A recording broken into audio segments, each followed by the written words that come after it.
build this altar. One warning before we build this altar. Okay?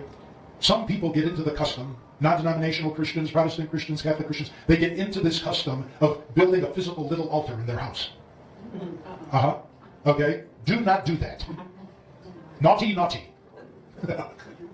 Do not do that. Do not use religious objects.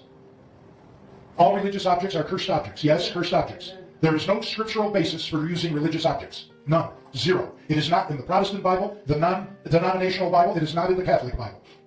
It is not in the Orthodox Bible. Why?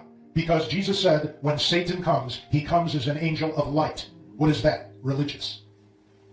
So you bring religious things into the house, and they are points of contact with a demonic spirit of religion.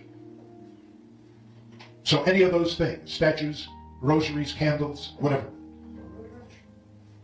keep them out.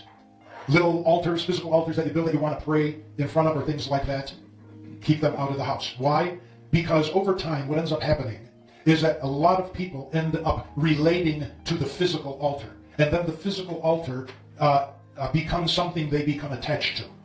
And the risk of it becoming an idol in your heart is too great. You serve a living God. And the Holy Spirit is present. And he doesn't want to share you with an object. If you look at photos of the insides of homes of shamans, witches, and warlocks, okay, that appear in magazines and things like that very frequently, you will frequently notice that they have these physical altars built in their houses. And they go and pray there and they worship there. Okay? That is the sin of idolatry, the sin that God hates the most. Don't put yourself in a position where either consciously or unconsciously you may run the risk of making an idol out of objects in your house. And believing that that physical altar is your contact with God.